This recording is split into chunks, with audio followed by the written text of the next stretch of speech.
Olá, eu me chamo Matheus e seja muito bem-vindo ao canal Café em Emaús.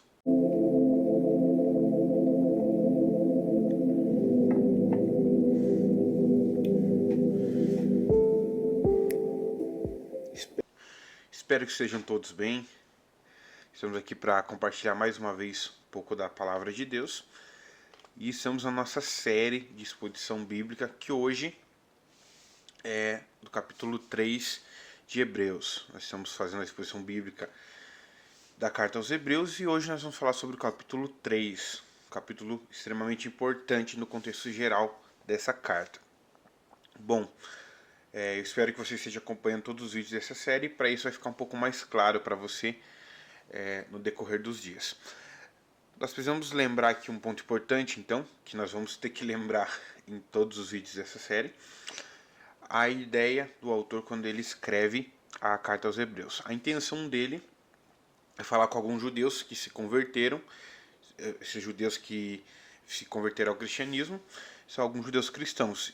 E agora, diante da perseguição do primeiro século, eles começam a pensar que o judaísmo e o cristianismo são pareados, podem ficar juntos, e por isso eles pensam, se o judaísmo não tem perseguição, nós podemos tentar viver um cristianismo com base no judaísmo para não ter a perseguição. É um convite bem acalorado, bem interessante para a igreja do primeiro século, e o autor da carta aos Hebreus, então, começa a fazer uma série de exposição bíblica, né, com grande conhecimento no Antigo Testamento, inspirado pelo Espírito Santo principalmente. Ele traz pontos muito preciosos, né, demonstrando a supremacia de Cristo. O primeiro ponto que nós vimos no capítulo 1, ele mostra como Cristo é o Criador, como Cristo é Deus, como ele é aquele que seria o sacrifício perfeito e aquele que faz parte da criação. Ele é a imagem do Deus invisível, né? Ele é a imagem do Pai, a imagem perfeita. E por isso ele merece mais glória do que os anjos. Algo que continua no capítulo 2. Nós vimos no capítulo 2 como Cristo se tornou ainda mais digno de glória do que os anjos. Ele porque se tornou, né? Porque como filho de Deus, ele já compartilha da mesma natureza. Então ele já tinha o trono, ele já é Deus. Já era Deus. Só que naquele momento ele passa a ser não só por identidade, por natureza, mas por mérito, pelo sacrifício que ele faz. Então nós vimos isso no capítulo 2. Aquele que é o homem perfeito, que vence as perseguições, que vence o sofrimento, que vence as aflições, ele se faz homem, ele abre mão dos seus atributos, ele sofre, mas tudo isso para ser exaltado e se assentar à destra do Pai, a posição de honra ali.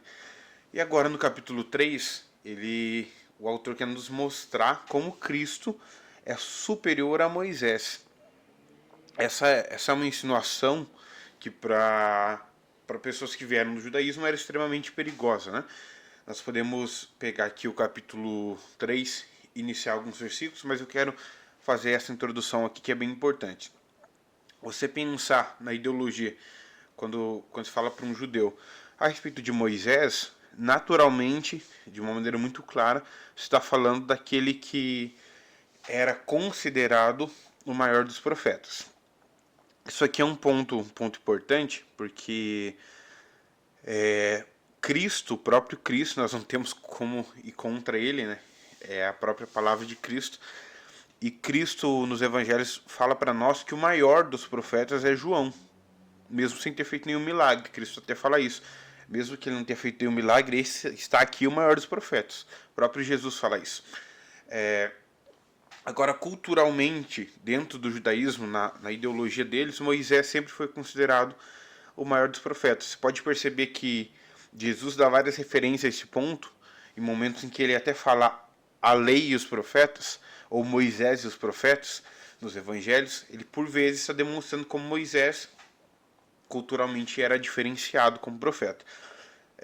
Ao ponto, né, de Deuteronômio nos fazer uma referência, naquele momento ali, a Bíblia diz Deuteronômio que que Moisés estava pregando, mas eles não estavam ouvindo. E então é lançada uma profecia que é extremamente marcante, né, em toda a Bíblia, de que seria enviado um outro que seria maior do que Moisés. E esse outro que seria maior do que Moisés, então o povo de Israel ouviria. Claramente, essa é uma referência específica a Jesus. E essa referência, a pessoa de Jesus segue por toda a Bíblia depois. Só que você ir falar a respeito de Moisés é um ponto extremamente perigoso, né, que o autor está fazendo. Ele faz isso com extremo conhecimento e ele não está desmerecendo a Moisés, mas ele está, na verdade, mostrando como Cristo é supremo em relação a Moisés, como Cristo é extremamente maior do que Moisés e como então ele deve ser tratado com maior honra e maior glória. Vemos aqui então no versículo 1 e versículo 2 do capítulo 3, por isso, irmãos santos. Perceba já um destaque interessante aqui, por isso, irmãos santos. É a primeira vez, né, que nós lemos nos 3 capítulos que ele está usando essa expressão aqui, irmãos santos. Ele não tinha usado isso aqui até agora. Participantes da vocação celestial. Considerai a Jesus Cristo apóstolo e sumo sacerdote da nossa confissão. Mais um adendo, apóstolo é o primeiro e também o único, né, versículo que cita a Jesus como apóstolo. Isso porque essa expressão apóstolo no original significa mensageiro. Mais uma vez ele quer fazer uma referência na mente desses judeus a Moisés, que era aquele que foi o mensageiro. Ele recebeu a lei, os mandamentos de Deus, ele foi o mensageiro ao povo a respeito disso. Em determinado nível, todo profeta é esse mensageiro. Mas Moisés tinha essa referência muito clara. Então, quando ele usa essa expressão, é exatamente para mostrar isso. Apóstolo e sumo sacerdote da nossa confissão. Até então, não teria nenhuma novidade, porque apóstolo, no sentido de mensageiro, Moisés também foi. Sumo sacerdote, de certa forma, Moisés também foi. Mas aqui ele começa agora corrigir os níveis para mostrar alguns pontos interessantes. Ele fala assim, sendo fiel ao que o constituiu, como também foi Moisés em toda a sua casa. E ele continua, porque ele é tido por digno de tanto maior glória do que Moisés. Jesus é tido por digno de maior glória do que Moisés, quanto maior honra do que a casa tem aquele que a edificou. Porque toda a casa é edificada por alguém, mas o que edificou todas as coisas é Deus. E na verdade Moisés foi fiel em toda a sua casa, como servo, para testemunho das coisas que se haviam de anunciar. Mas Cristo, como Filho de Deus sobre a sua própria casa, a qual casa somos nós, se tão somente conservarmos firme a confiança e a glória da esperança até ao fim. Perceba, é muito interessante, né, você ver a forma, novamente aqui a gente precisa frisar isso, a diferença dessa carta com as outras. As outras cartas do Novo Testamento, todas, né, inspiradas pelo Espírito Santo ali, mas você percebe que elas tratam um assunto e geralmente elas vão para um outro e vão resolvendo. A carta dos Coríntios demonstra muito isso, está resolvendo os problemas, né? Paulo está pontuando cada uma das perguntas que possivelmente eles teriam. Agora Hebreus, todo momento ele quer se manter no mesmo argumento.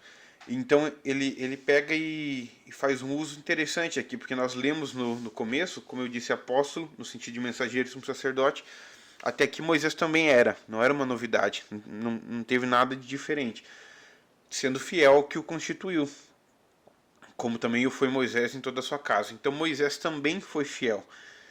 Porém, aqui ele diz o porquê que Jesus é tido por maior dignidade, maior glória e maior honra do que Moisés. Por quê? Porque maior honra do que a casa tem aquele que a edificou.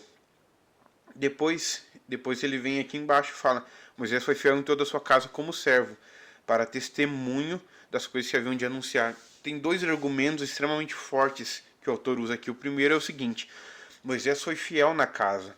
Ele realmente foi fiel na casa. Só que Jesus não só estava na casa, Jesus não só serviu a casa, mas Jesus foi quem edificou a casa. Jesus, sendo o próprio Deus, ele é aquele que criou todas as coisas. Então Moisés ele serve a casa, mas quem criou essa casa é o próprio Deus, é o próprio Cristo. E por isso ele usa esse argumento: maior honra do que a casa tem aquele que edificou. Então, maior do que a criatura é o Criador. E é esse o argumento que ele está usando. Segundo argumento, ele está dizendo o seguinte: Moisés foi fiel em toda a sua casa, como servo. Moisés foi fiel, extremamente usado por Deus, porém como servo. Agora, Cristo como filho sobre sua própria casa. Perceba que então Moisés vem como servo e agindo como testemunho daquilo que tinha que ser anunciado.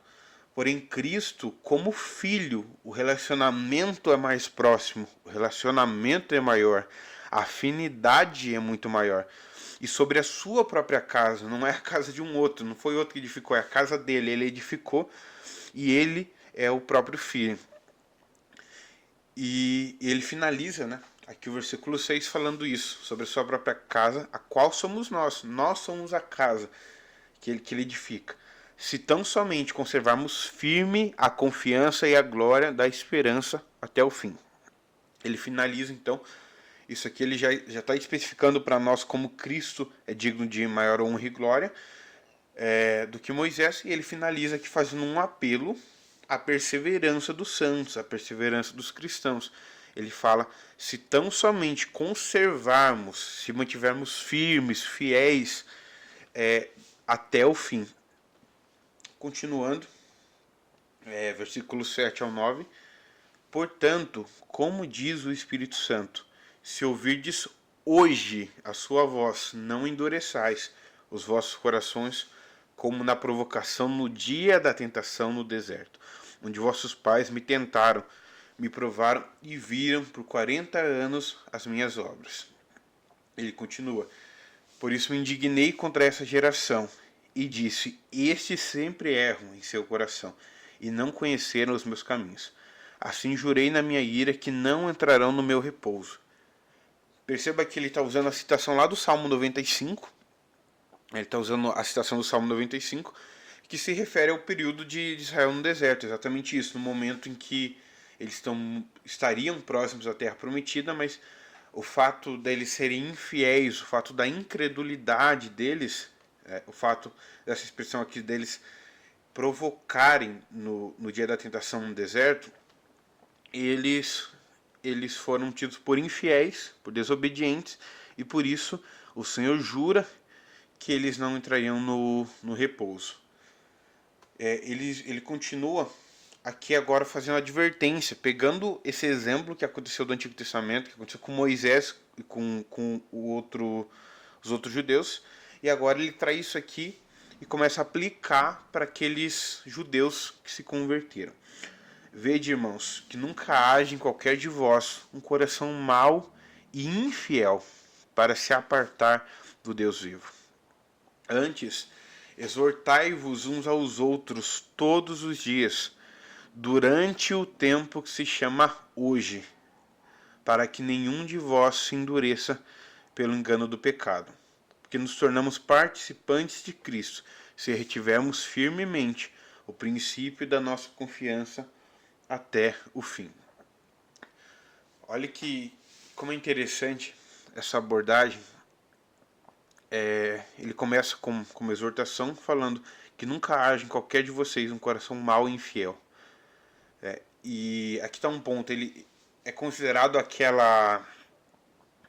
aquele fato de Israel ali no meio do deserto está desobedecendo, é considerado diante de Deus uma infidelidade, é considerado uma maldade, porque na verdade o coração deles está com incredulidade, eles não acreditam de que Deus irá cumprir sua promessa, o que põe em julgamento o caráter de Deus, o que põe em julgamento o nível do poder de Deus. Eles estão duvidando de que Deus é potente, de que Deus tem poder para levar eles até a Terra Prometida. E eles estão duvidando de que Deus é fiel para levá-los até a Terra Prometida.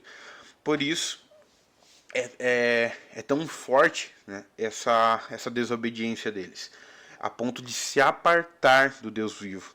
Por isso essa exortação do autor é extremamente importante. E então ele nos dá aqui uma ferramenta que, que funciona para gerar o crescimento e evitar essa desobediência e infidelidade.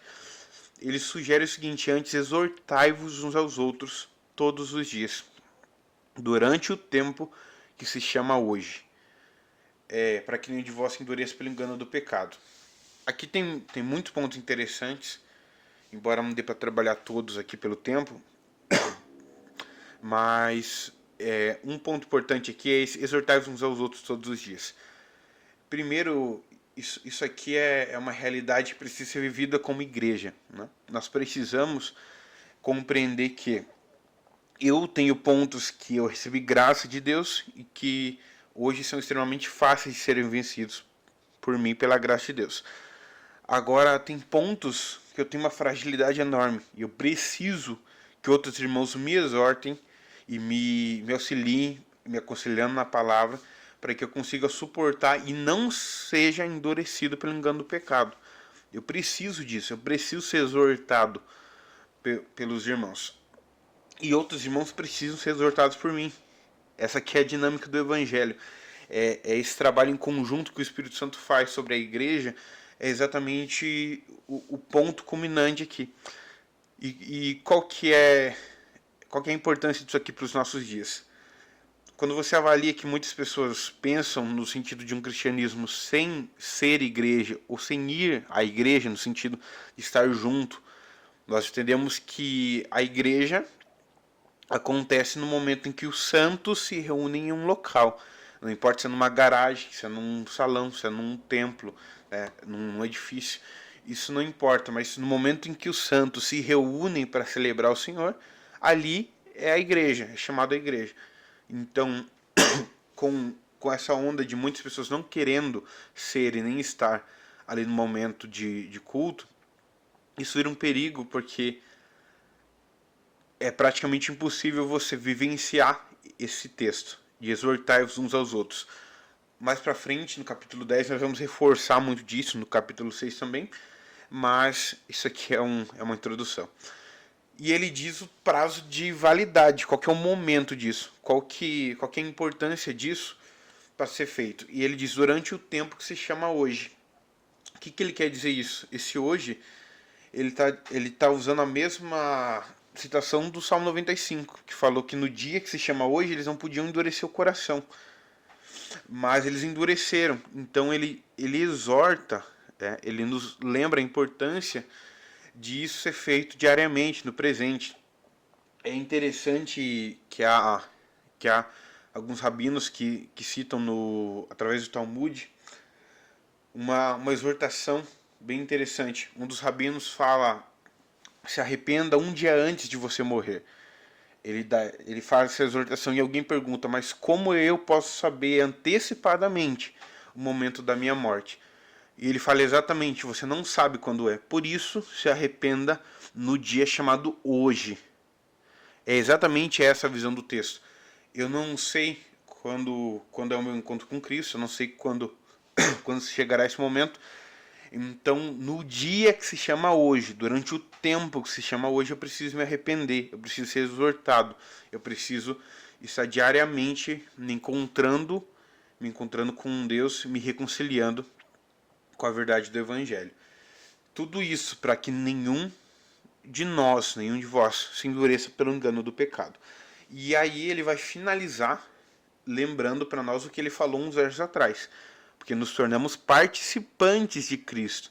Se, uma expressão condicional, se retivermos firmemente o princípio da nossa confiança até o fim. Novamente ele está falando, você precisa reter, se manter firme com o princípio da confiança, lembrando que confiança é praticamente uma expressão igual à ideia de fé, de se manter fiel até o fim. Aí ele continua, novamente reforçando a ideia do Salmo 95. Enquanto se diz hoje, se ouvirdes a sua voz, não endureçais os vossos corações como na provocação, porque havendo alguns ouvido, o provocaram, mas não todos os que saíram do Egito por meio de Moisés. Mas com quem se indignou por 40 anos? Não foi porventura com os que pecaram, cujos corpos caíram no deserto, e a quem jurou que não entrariam no seu repouso? senão aos que foram desobedientes. E vemos que não puderam entrar por causa da incredulidade. Perceba que ele finaliza isso aqui. Aqui estamos no último versículo. Ele finaliza isso aqui nos relembrando mais uma vez de como Israel encarou esse momento. Muitos mesmo dos que saíram do Egito não chegaram à Terra Prometida exatamente por conta da incredulidade.